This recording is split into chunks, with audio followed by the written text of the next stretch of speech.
Hi guys, this time I wanted to talk about named subshapes and how do we communicate them using step format. So basically in our feature recognition toolset we normally work with indices of faces. For example, here I select a face, it's face number 21, and those indices, they are persistent in the sense that if I save the step file and open it again, without without modifying the geometry of the part, I'll expect to see the same indices.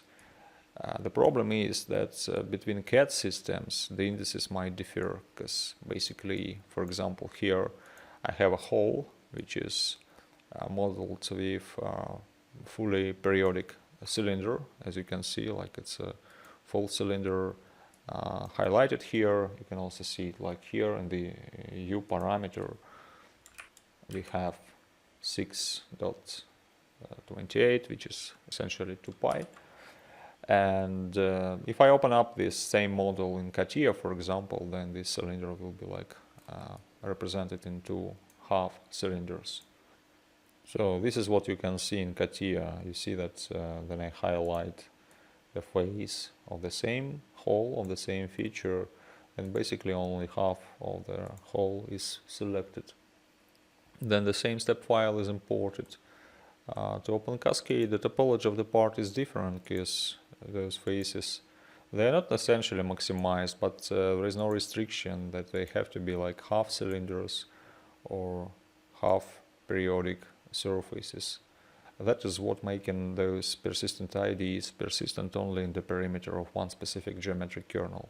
So in CATIA geometric kernel, the topology of the part is different, although the part is visually just identical, and basically feature-wise it's still the same part. Coming back here, okay, we see that we cannot rely on the face IDs in our analysis, in our feature recognition tools, in our direct editing tools, or whatever. But what can we do? How we can basically switch between different CAD environments and still work with the part in terms of its features and not in terms of the indices of those corresponding faces, because those indices, they appear to be quite fragile.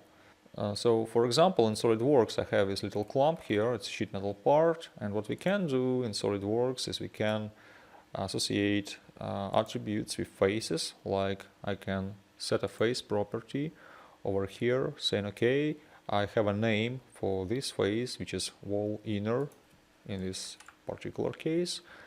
Well, initially then the part is loaded, you do not have any names associated with the faces, so it's up to you how would you assign those names. Well, here I did it all manually, although I mean this manual process of name association is of course very time consuming, but what I wanted to show here is just a little illustration. Because okay, once those names are assigned, I can save this file to the step format. I've chosen AP214 protocol, which I think doesn't really matter, and then I can save the step file, and what will happen is all those associated face names will automatically be stored in the step file. Well, how can we check that those names are actually stored? For that, you can just open up this step file in a text editor, because it's like an ASCII file, and you can find these advanced face entities, and in these advanced face entities the first parameter would be the name that I have assigned in SolidWorks or in any other CAD system. This feature of preserving the subshape names on step export is something you can basically rely upon, because I mean most of the CAD systems, they do have this functionality. Now the question is, okay, I have a step file with all those names assigned. How can I get those named entities in OpenCascade? How can I load them in? Well, I'll start here with analysis cities. I'll show you one way how you can get those names. So basically there is a command awesomexd load, which loads a step file specified via the file name keyword in XD document with the name M in this case. So if I execute this command, well, I first have probably to clean up the scene, because otherwise it's a little misleading. So now I just loaded this step file into an XD document. I do not see anything on the screen because it's all done in memory. And now I can awesome XD browse, or better df browse my document. This is what I have. It's like a typical XD document. And it has this shapes section that contains my solid. And you see, like, it's just one label with several attributes. And one of such is the name shaped attribute that stores my solid primitive. I can also pass here a flag. And if I do it that way, and I'll browse the document, then I also see, like, not only the solid itself, but a bunch, you see a bunch of sub-labels corresponding to all subshapes of the part. I can tell you that's probably not exactly what I expected to see here, because I only named faces in the part, while here, okay, I have those face primitives named, but besides them I also have shell, I have wire, which is a contour, edge, and even vertices. I mean, all subshapes of my solid are now exposed directly in the OCAV structure. To me it looks like an issue. I mean, I didn't expect that because, well, actually the flag that we use in OpenCascade to read those names, it says that basically we want to read the named entities, while those entities here, like wires and vertices, they are not named. They are not named, and well, they have a name like none, which is probably something we would want to ignore. I can see that probably this none is only coming from SolidWorks, and that's probably the only reason why it's being expanded in OCAV document, but actually doesn't make much sense. So probably it has to be ignored at the level of step translator when step data is transferred to XD document. But let's forget about it. I just wanted to show you how it works, how you can get those names in OCAV document in OpenCascade. I'm using OpenCascade 7.6, and now let's try to do the same in OpenCascade natively without using analysis CTUs. So again, here I'm going to run OpenCascade version 7.6, which is probably the last official version of OpenCascade that I'm going to use. And well, here we have this payload all, and now what we need to do basically is we need to set one flag, which is step caf subshapes name. So this is a static variable that is going to be set, but needs to be set in order to enable this mode of subshapes names being loaded in. So well, basically let's first check what will happen if I do not pass this flag, if I just load the step file in the usual way in normal mode. So for that I'm going to use a read step command. I need a little help with it. Yes, read step. Then I pass the document name because I'm still going to use like an OCAV document. I read like that.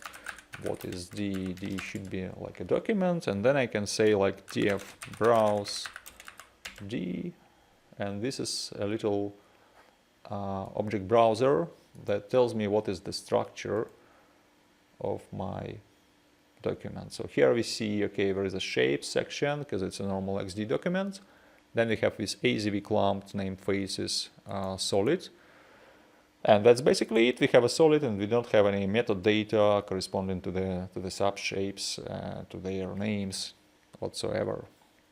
Now let's check how we are supposed to set this flag, because essentially I'm looking for a way to set this static variable from the draw console.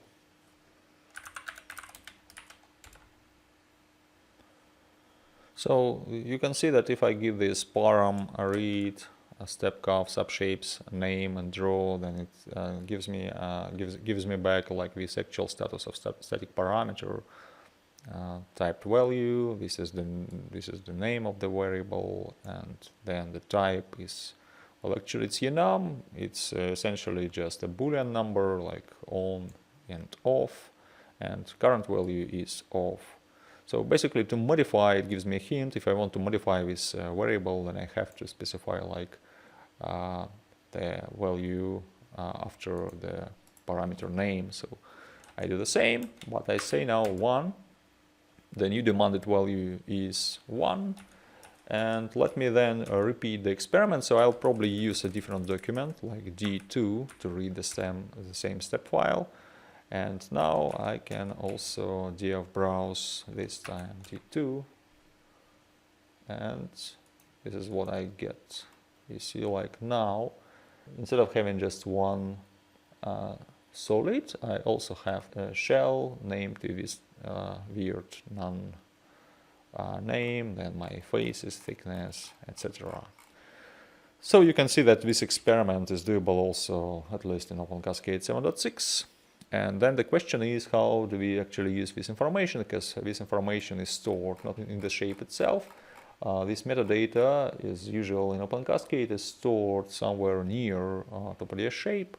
And in order to exploit this information, in order to have those names somehow involved in our feature recognition scenarios, we have to take them further. But the main challenge is already solved. Like, we had those named entities initially in SolidWorks, and now we have the same geometry and the same names for the features of interest in a completely different environment, in our open source environment with OpenCascade as a geometric kernel. So I hope it will be interesting to some of you guys, and in the next series we will touch some other not obvious aspects of using OpenCascade and basically the open source infrastructure around it. See you next time.